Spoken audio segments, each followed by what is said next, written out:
Welcome to the story of Millie Salmon and the Infinite Shop. This is Chapter 17, A Good Month of Hard Work. The Salmons have heard there's a drain on the shop's power and need to go about finding it. I'm the author, Ray Dubicki, happy to read this story to you. Let's do the novel equivalent of a training montage. You can join Millie Salmon on Patreon or find more at milliesalmon.com. And you can follow this podcast and other stories on social media at Infinite Shop Limited.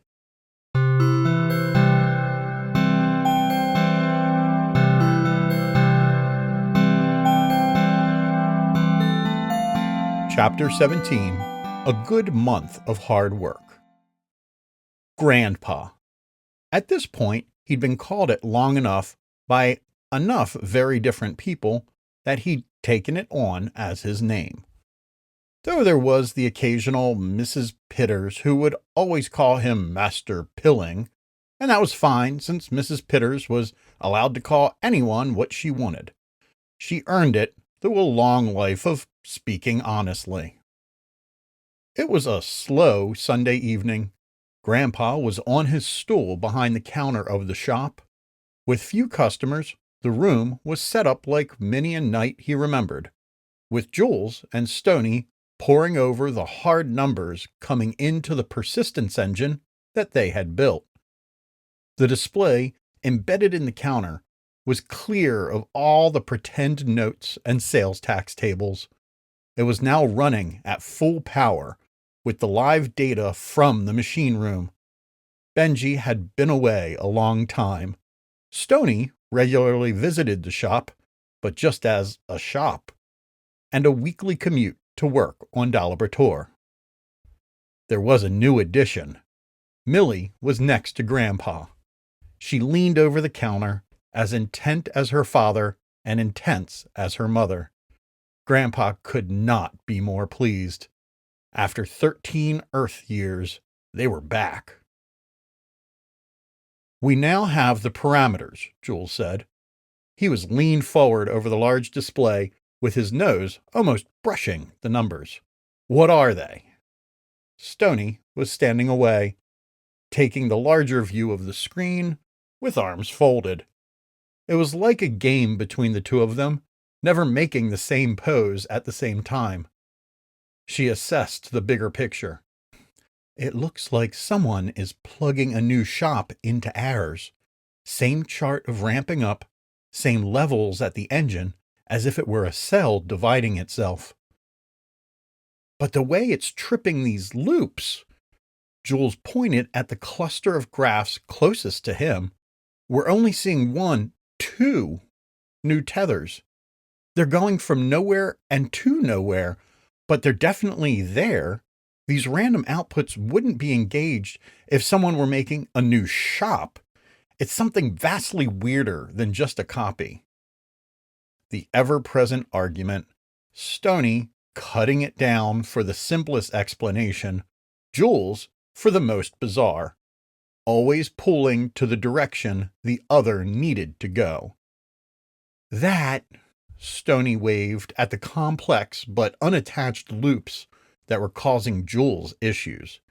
"That doesn't look like anything more than a regular little hack attack.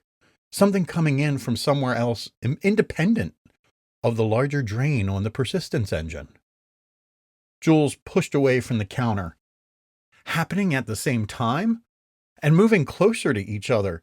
The chances of that coincidence are too high. These parts have to fit together." Grandpa felt a stir next to him.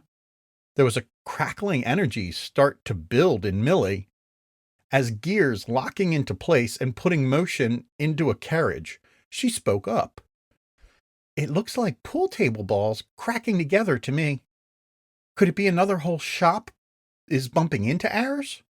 She tilted her head, squinted a little, tried to make the errant pictures and graphs focus into something whole. "That's never happened before," Jules said.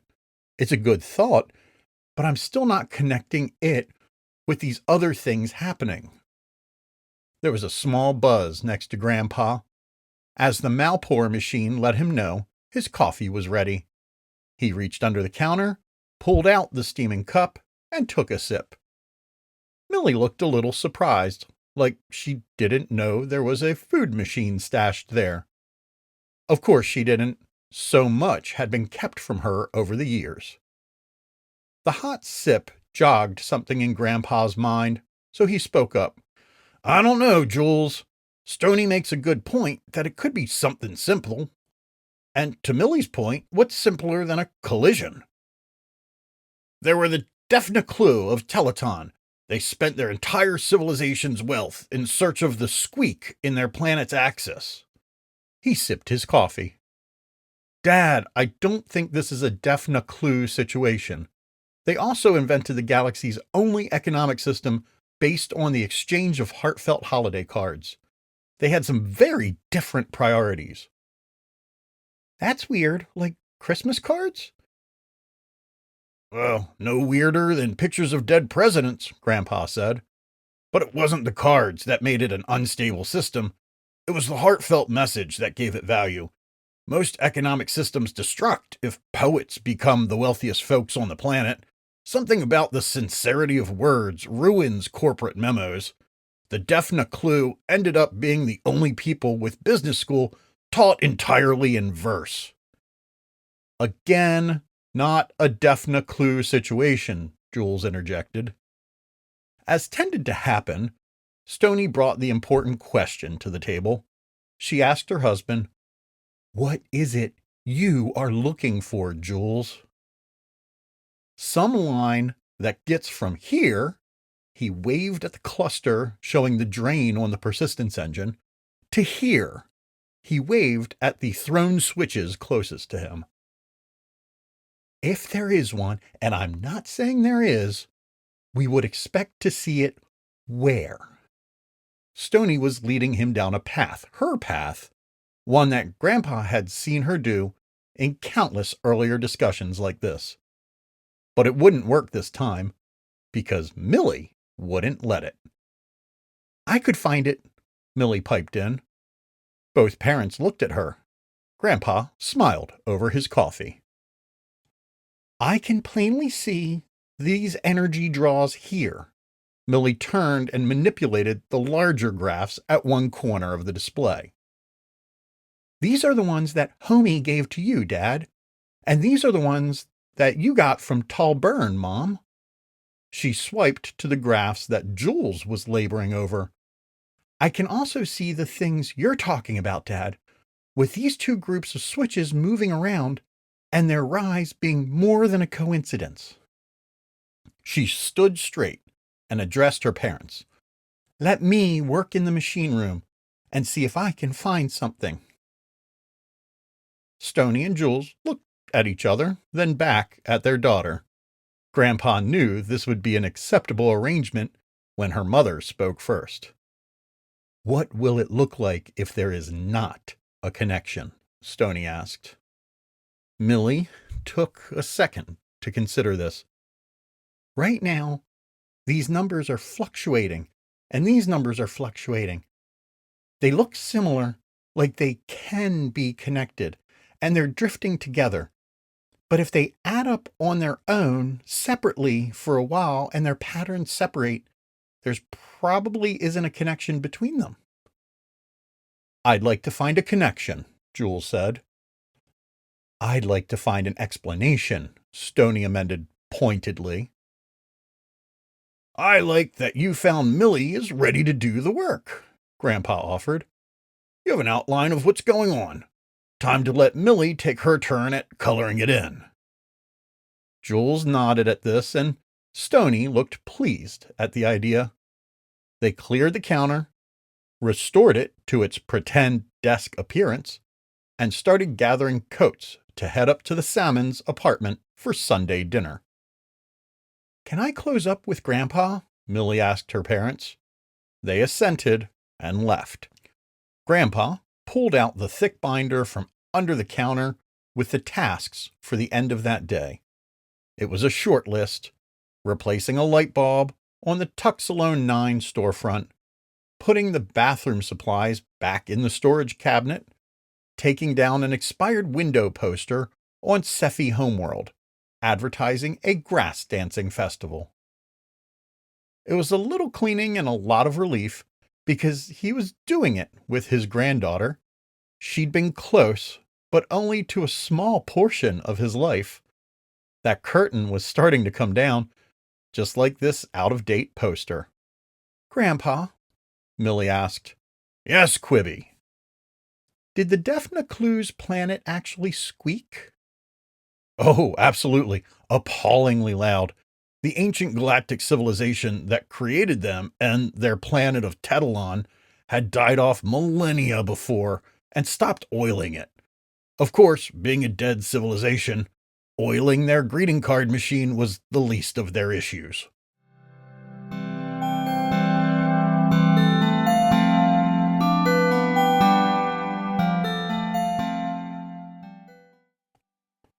So each day before school, Millie went into the shop and up to the machine room. She gazed out on her recollection of Dalabrator that she spoke into existence.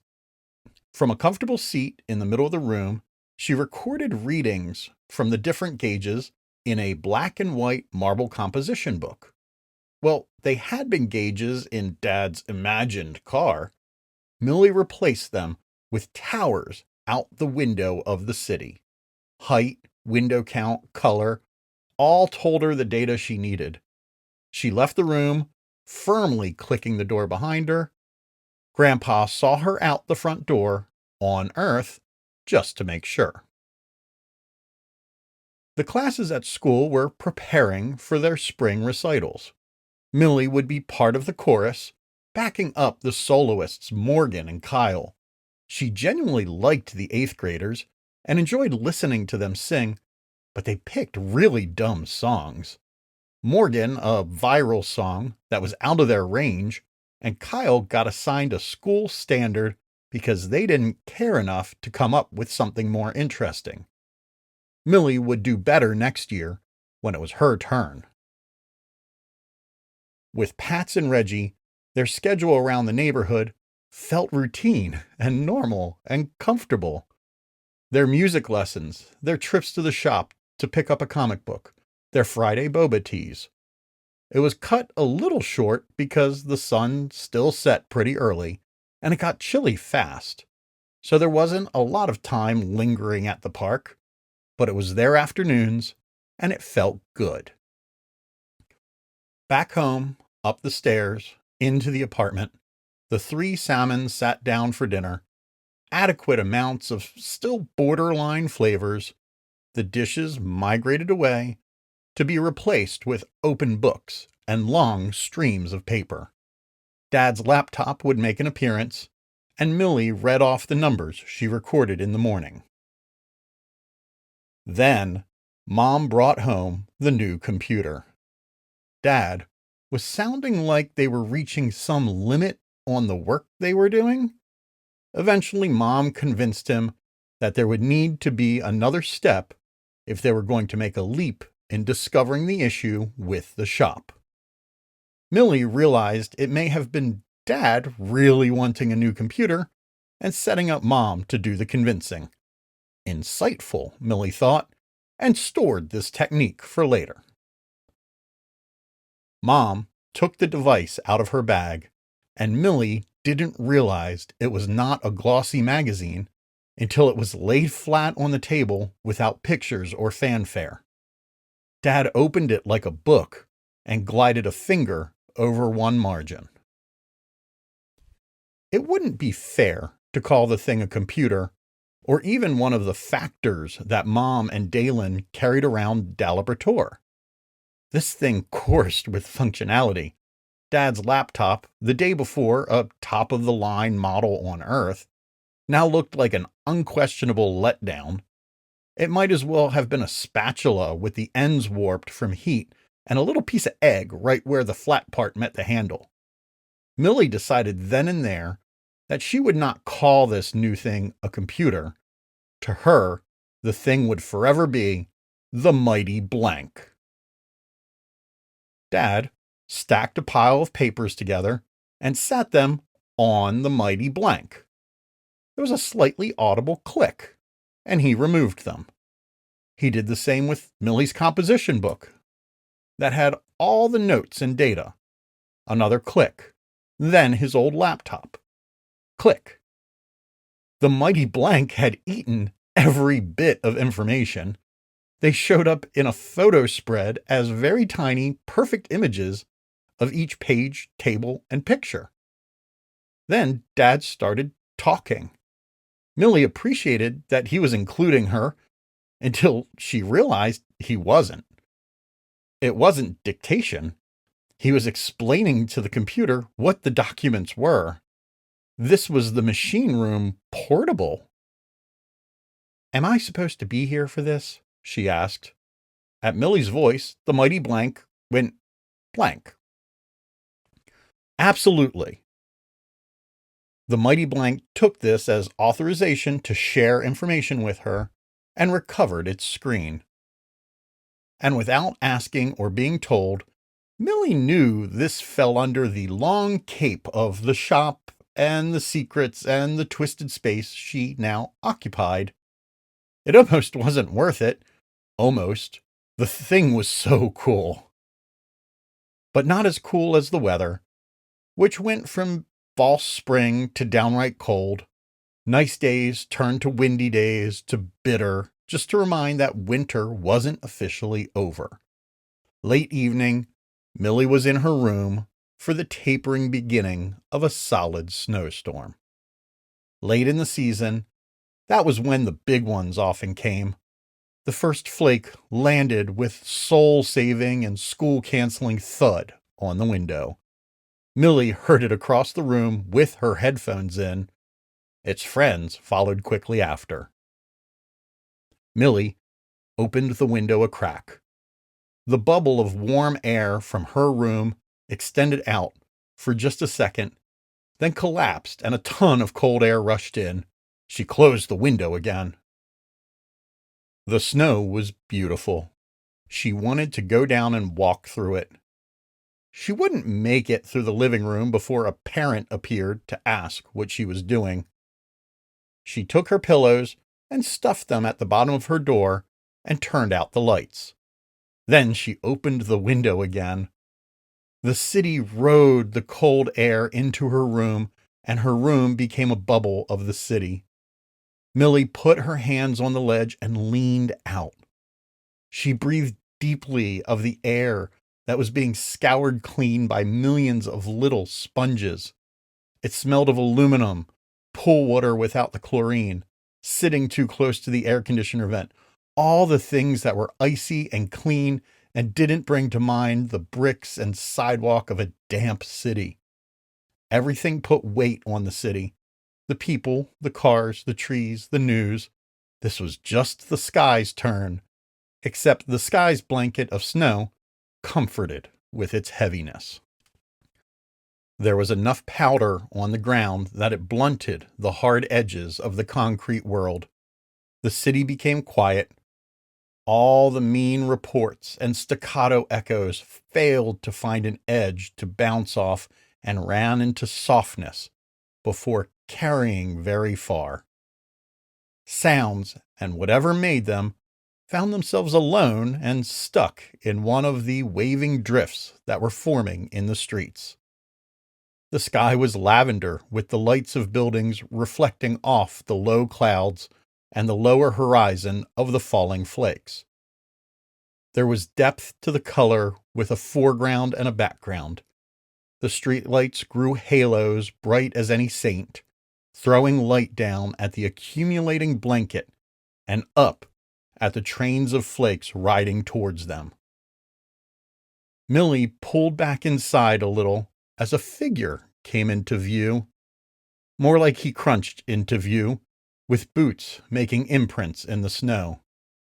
It was a man with an umbrella, but the umbrella was not doing him any good.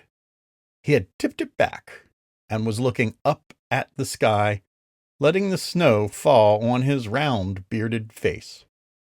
Millie could see the flakes stuck on the edges of his stubble. The man smiled, not at Millie, just at the world, and meandered up the street.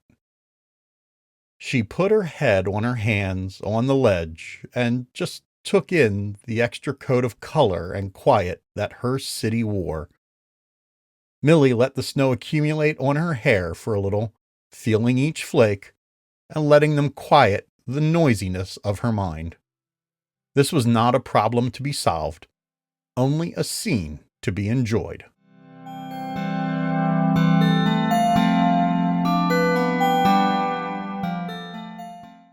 Jules had a routine for the week. There were days with Evan on Monday and Wednesdays. There was cooking with Miss Pitters on Thursdays. There was a great exercise class on Tuesdays and Fridays, which let out in time to see an early movie when they were half-price matinees during the week. He took advantage of that often. Jules also had a routine for each day, but it was more generalized. There was a morning shift, afternoon shift, and an evening shift. That tends to be how parenting goes because nothing with a child in tow ever sticks to an easy hour mark. An explosion out of either end will consume an entire morning or after lunch. So the new routine of evenings around the table with Millie, recording data and comparing notes, was novel and welcome. He took the opportunity to talk about the shape of the shop with Millie, who this evening was offering some of that understanding right back. So the printer, the one I used, the one that you put back in the closet, it has a print head that moves molecules through a dimensional twist in the universe. You can't see it because the 3D print head is coming in from the fourth dimension, so it can print anywhere. Jules felt himself wince. Fourth dimension sounds too science fiction. More like the third and a half dimension. The rules of physics apply, they're just tightly knotted. Millie didn't buy it, but it can print anything atom by atom without extending to the actual location, with some very significant limitations. It was something of a protest from Jules, but more of a prompt. It didn't work, so he asked directly, "What are the limitations?"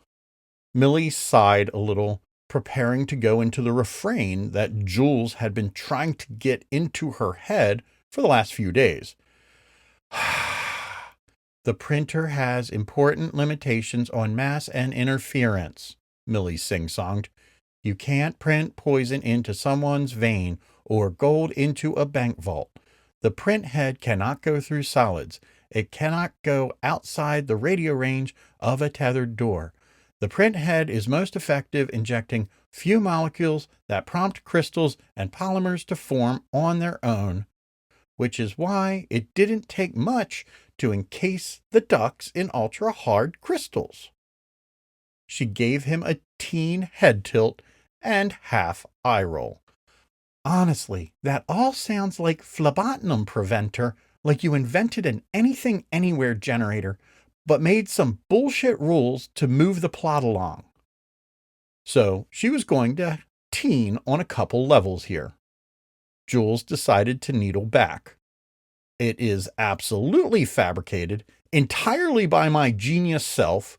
We're making this artificially difficult so that you can't just print your way into college. Gotta work at that yourself, my dear. And you have discovered that machine can make soap, so be glad it can't print a bar of it to wash out your mouth with that hard language." Jules was pleased with himself. He could see Millie was pleased with her little bit of sass getting under his skin. They sat in a sassed, pleased circle for a moment, more pleased, to be honest. Millie was getting it. "So the print head is what the shop uses to prepare some books for each new customer as they walk into the shop. It's printing on pages, not in books, so not solids." Millie gave it an extra thought. That's also what the mighty blank uses to scan." Jules stopped her.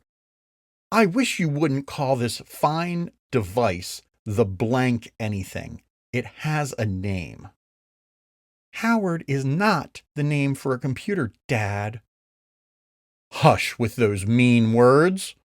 Jules picked the tablet supercomputer up to his shoulder like a burping baby. He even patted gently on the back.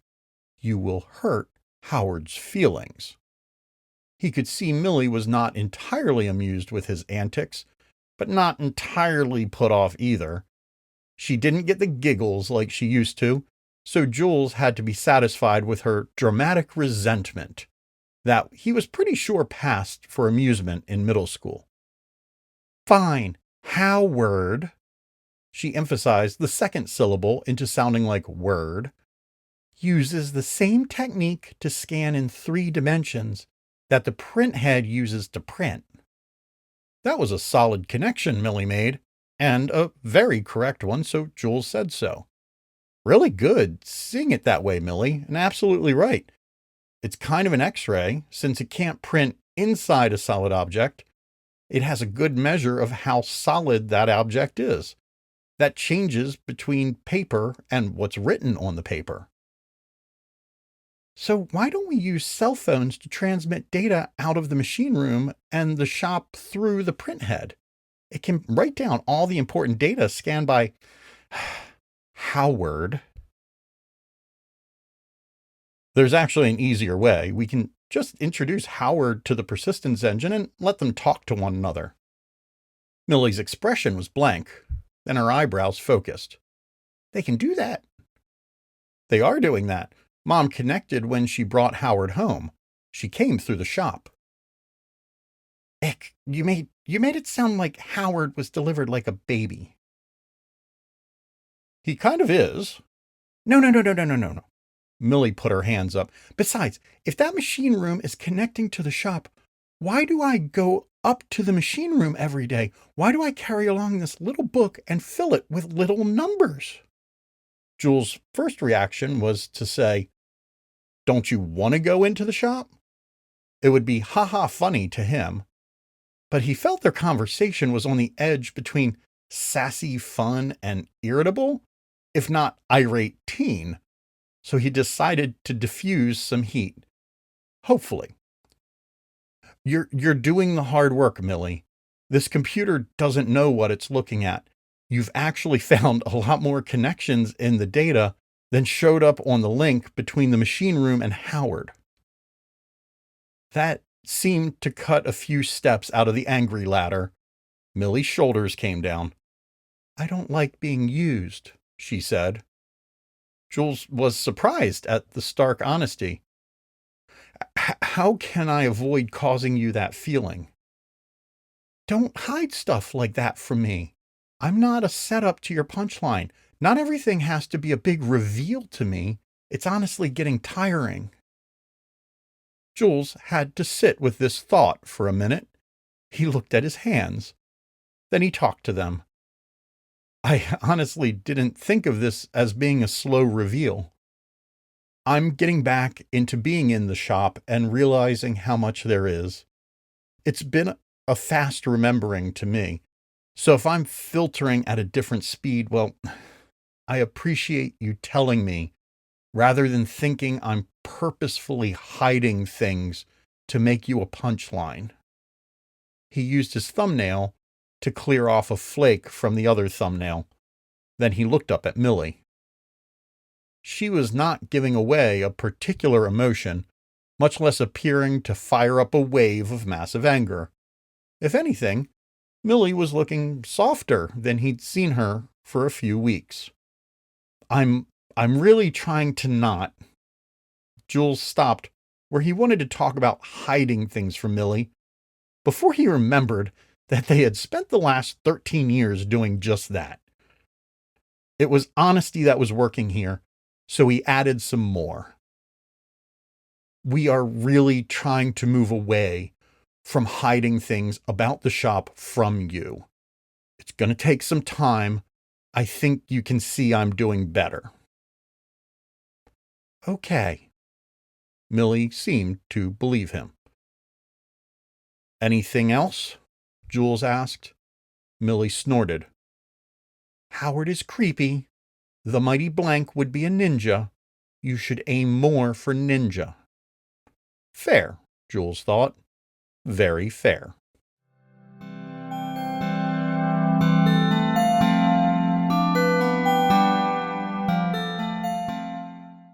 It was not a good day to walk back from school alone, even for the few blocks. Pats was nursing a cold. Reggie was grounded, hard this time.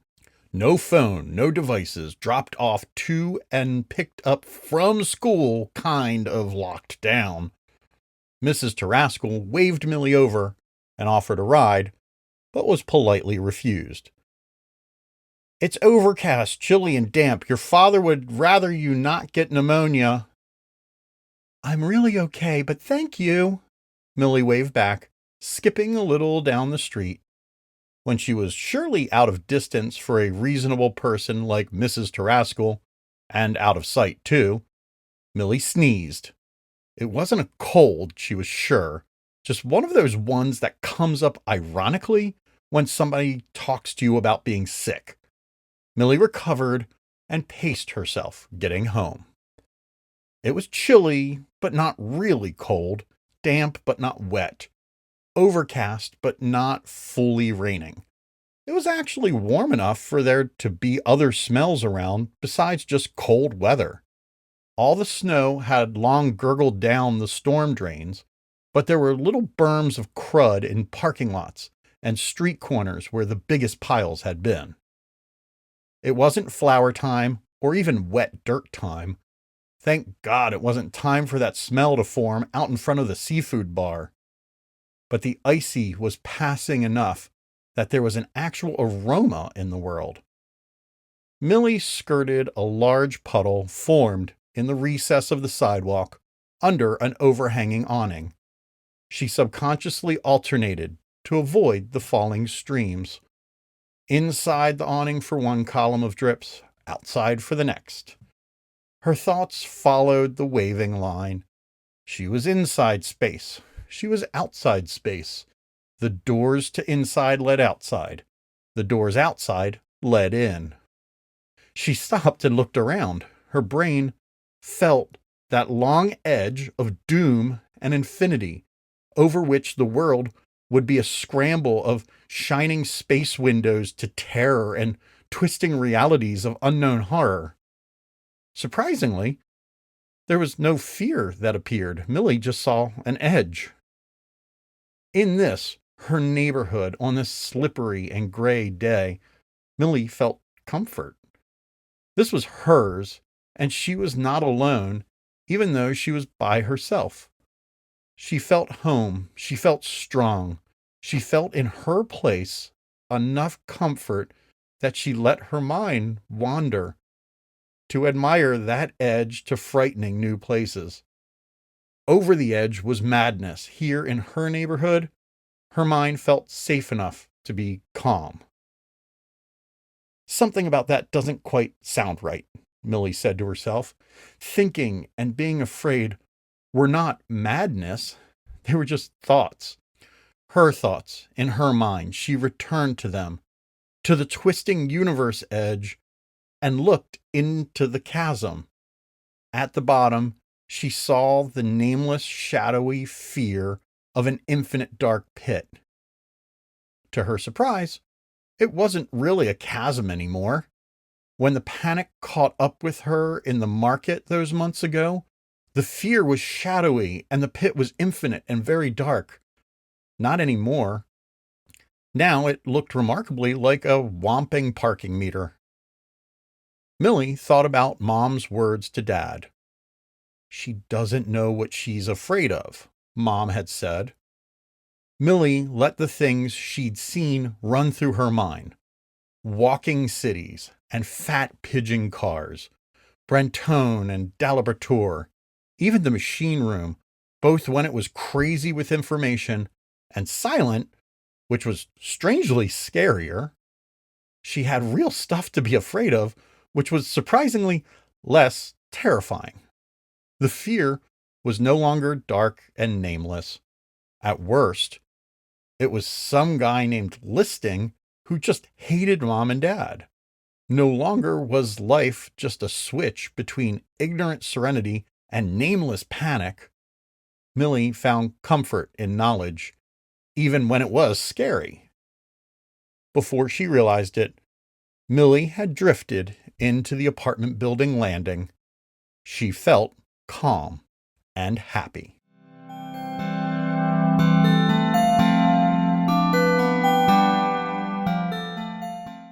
They were at work. The dinner dishes were away. The books were open. Jules was talking with Millie and flipping between pages and a couple computers and tables that were spread between paper documents. Stoney half read a book in the living room, the other half eavesdropping. Jules was serving concepts using his professorial voice. The shop is not just a library or a door. The persistence engine is a combination of multiple parts that make it as powerful a tool as it is. Millie asked a good question. How much power are we talking? I see these numbers, but they don't mean a lot in the real world. Like, is this like a bunch of phone batteries or the local power plant? Stoney thought for a second. The normal response when she wanted to answer was that the shop drew slightly more than one household's energy from each world across the network of tethers. When she didn't want to answer, she said the shop's power draw was a supersymmetrical equilibrium across multi-phase space-time. Most people stopped asking quickly after that, which was the point. Jules had a better explanation. If we're thinking about a light bulb like watts, the shop uses something like 30 watts. 30 followed by just about 25 zeros, about the energy of a regular star. Millie's delayed blinking was both audible and the appropriate reaction. Jules continued, It's a hard answer because we connect to a lot of planets and each uses a different kind of energy. We don't want to take a lot from planets that are dumping soot to their air for electricity. They'll also notice.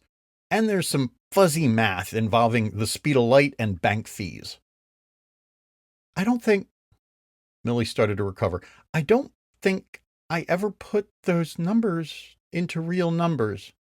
So if I switch them on this chart, it shows how much bigger the main shop is.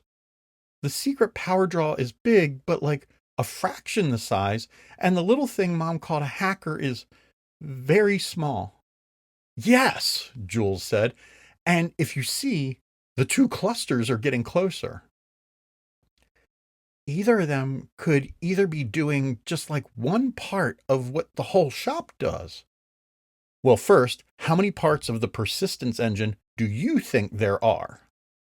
Jules was back into teaching mode. Stoney checked down the list in her own head and thought she could hear Millie making similar connections.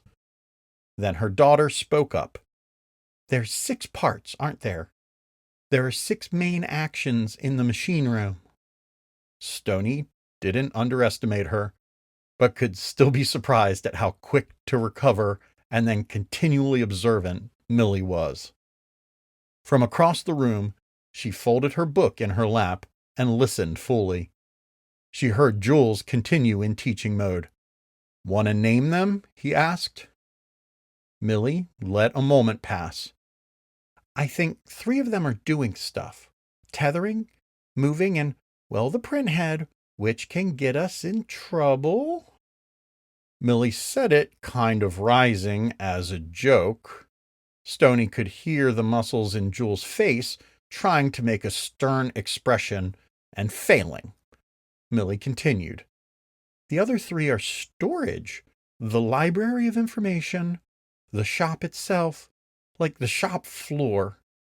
And I don't know what to call the 3rd one, but it's kind of the machine room where the engine is, but it goes so much larger than just the persistence engine. Are those the names? The real names, Jules, Stoney called from across the room to inject a little fun into the proceeding. What does she mean? Millie asked. Stoney heard Joel's face muscles fight some more. Perfect. You were talking about the machine room mounting. I have referred to it as other things when it has been temperamental. Like what? Millie asked. Stoney smiled and picked her book back up. Millie's question about her origins still echoed around, even if Stoney was comfortable with her very present Earth-based perspective. There would be some time soon that she'd have to explore the complexities of that answer more deeply. In the meantime, she'd enjoy the novelty of paper-based physical books and sit in comfort that the shop was in the capable, if chaotic, hands of these two.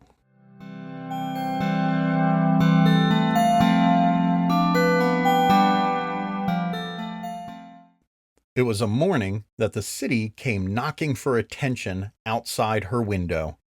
Sometimes the neighborhood around the building did not say good morning until she walked outside the front door of the apartment building and greeted it first. Then there were other days where the raucous city followed them in from the night before and left its sight and sounds and smells throughout the apartment, filling their dreams and creeping from the late night into the dawn. When the restaurant 2 doors down Hudson Street caught fire, there were sirens that spent the entire night making the walls red and blue, and the scent of burning wood and fried French fries became stale over days afterwards.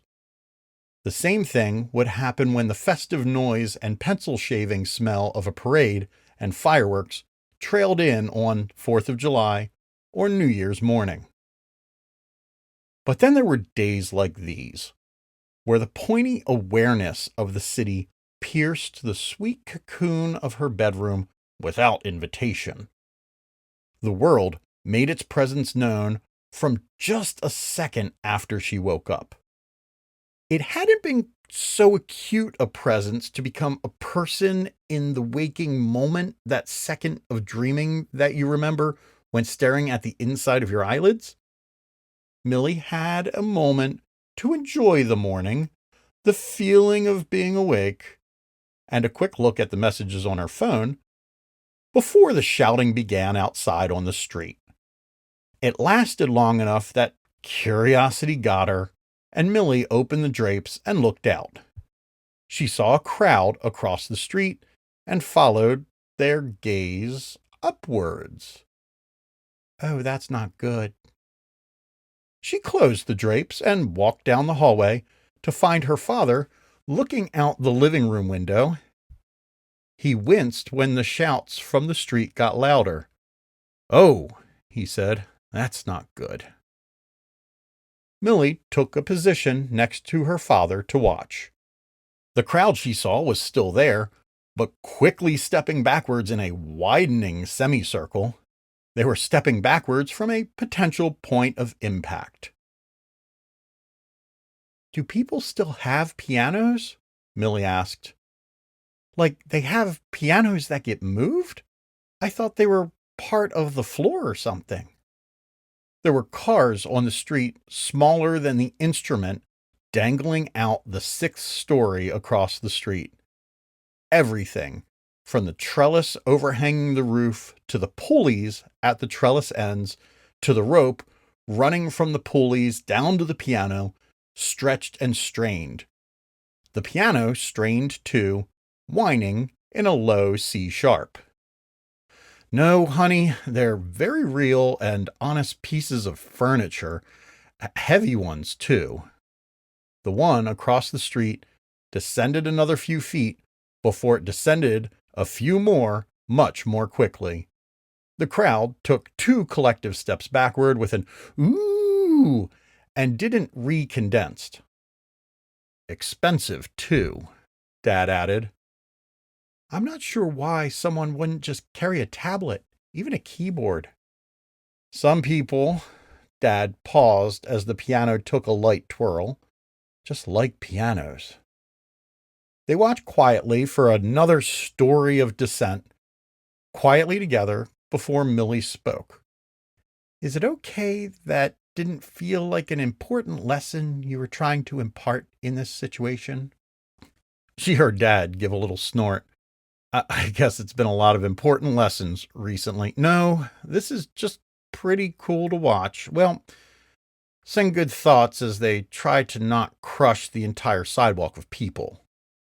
The movers appeared to be getting themselves into a more even rhythm now, and the quick drops and long pauses of the descending monster became steadier. Do you know where that piano is going? Apparently, that place was a jazz club years ago. They're going to open some new restaurant up there, and I suppose someone wanted the old instrument. Just above the first story, the piano paused, and the movers backed a truck up onto the sidewalk. Gently, the bulky monster drifted the last few feet before touching the truck bed. The rope slackened, and the suspension of the truck was tested. Everything paused, breaths held. The piano and the truck stayed without creaking or moving.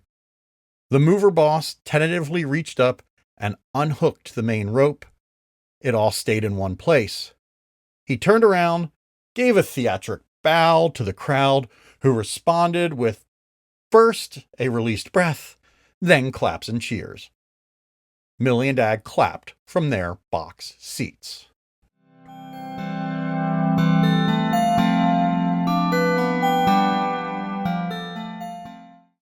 Reggie had just one thought running through his brain: spring break. He had served his punishment just in time to avoid a lot of tedious spring school nonsense, but still get out for the main event, a week off as the weather was getting nice. Mort and Delia Tarascal's punishments were honestly not awful, particularly for their second child. They were just involved, time-consuming, and usually missed the point.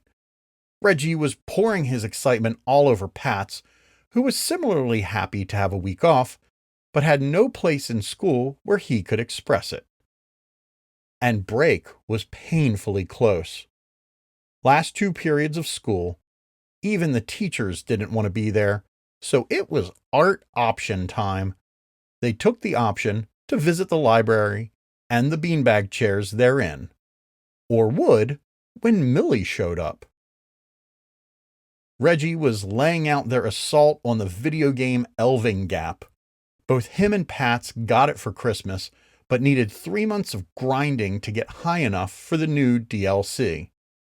So if you're over Tuesday, we only need to get through the Dark Hall level by Monday night. I'm not going to be able to play when I'm at your house. Mom put a hard 2-hour limit on my games for the break. I'm going to be down at Hudson Youth Club most of the day. You can play at the club. They have Wi-Fi. No, I can't. I'm working. Pats saw his friend was confused. I want to be a counselor this summer. This is the first step in the training. Reggie was indignant. You've got years to be a counselor. Why waste this spring break? First, I like my counselors. Second, it's paid. Third, I like my counselors. That had a startling effect on Reggie, who continued to process the concept of legitimate income when Millie rambled in. She flopped down on the third beanbag chair. Pats turned to her. You okay? Just wiped out, ready for this break. Right, Reggie exclaimed. We're doing Elving Gap this weekend. Millie's restraint let way to express some mix of eating too much pizza and having air let out of a tire. It was a sound a lot of adults made around kids that made Millie sound like she was immediately exhausted of Reggie. Or not, Reggie corrected. What are you thinking about? He separated each word, trying to avoid saying something wrong. It's not you. I'm still helping Grandpa. I'd love to run around the neighborhood, just not video game mode. We could do a movie. She turned to Pats. After Hudson Youth? Half-price Tuesdays, Pats answered. Reggie felt his spring break plan evaporating, but didn't fully mind because it was still not the tedium of Tarascal Penitentiary. They sat in their little circle between the poetry and biography sections. If you leaned one way, the rows of books scattered into zigzag patterns. The other way, everything snapped into alignment. There were a few other clusters of students who took the art time to visit the library. He was certain there wasn't a ton of art happening in either of the other classrooms. Reggie didn't particularly like long quiets, but with these two, it felt okay. Pat's had a thick, hardbound graphic novel he was working through. Reggie had his own e-reader with a couple books on it, nothing too difficult. He worked on the same page for a fifth time. He looked at Millie, who was writing out a long table of numbers, which was odd because it wasn't a drawing. It was a notebook that didn't look like Millie's regular drawing pads, but she was just as intent in putting pencil to paper. "Is that long math exam what's taking your video game energy?" Reggie asked Millie. Millie didn't look up from her notepad. It was kind of the same as when she was intent on doing a drawing, but her face didn't look as relaxed. There was something hard in these numbers, something beyond just a dumb math problem. They went back to their settled reading cohort. Reggie finished his page, then the next, then the chapter. He drew out of the story for a second and listened in the library. He heard two other clusters of kids, close enough to the max library noise level that it was evident they were sharing videos on their phones. He heard a teacher in the hall making rounds to prevent escapees from getting a jump on the holiday. He heard the big mechanical clock tick closer to dismissal. He didn't hear Millie or Pat's ready to engage in conversation. Might as well get another chapter in, which he did. It was Pat's that made the next sound. As he closed up the large comic he was reading, he sat there for a moment before picking up his phone and starting to type. "You okay?" Reggie asked. "That was intense. Mark's legions were never supposed to leave the Belted Island, but they did, and Amity was forced to track them down, just one by one. The way they had come in was—" and he trailed off. Pat's looked shaken, typing quickly. Reggie gave up his own book. "For real." Pat's was finally putting down the phone. "You need to read this one." A different kind of popping energy erupted from the third chair. No, Millie rumbled, before descending into a series of exasperated grunts.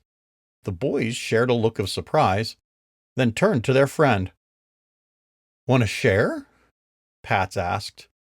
"Can't," Millie said, rubbing her eyes. "Life." Reggie asked the most important question. "Is that going to take up a lot of your break?" "No, it won't. It shouldn't. It can't." Millie let out a long breath. She shook her head. "It shouldn't. We feel so close to some answers. They're getting weird, so it's like a moving target the closer we get. But it's just numbers." Reggie was flippant. "You know, looking at something changes it." Millie stopped.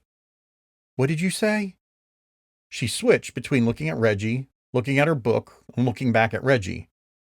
There was a draining expression, startling Reggie to forgetting what he actually had said. He put up both hands and gave a small shrug. Pat's had heard and saw Millie's expression. "If you look at something, you change it," he said slowly. "It was the plot of the Effervescent comic a few stories ago. They kept trying to catch a quantum burglar." He trailed off as they watched all the math and work and expressions flood over Millie as a triple-time movie projected on her face. "Oh no." At that point, the bell rang to dismiss school. The hallway was a train tunnel as the first kid out of class ran full speed emitting a max volume scream down the corridor, hit the door, and continued to their spring break. Millie left almost as quickly. Just about running, too. It drained Reggie of his own impetus to dash out of the building. Man, she was ready for break. I think breakthrough is more like it. Reggie was deeply confused. What do you mean? Reggie felt Pat studying him for a second, then say, Life. The shop was acting weird. That's what she's been trying to figure out. Haven't you caught it?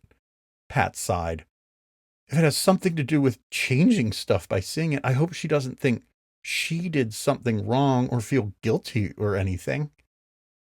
Reggie puckered his lips, then tried to think how any of this information would have come into his brain. He had to wear the dumb mask that Pat's usually reserved for the Hawks math class. The bigger boy laughed, newly bigger boy, and patted his friend on the back, prompting them out of the room. Honestly, Reggie, you should pay more attention.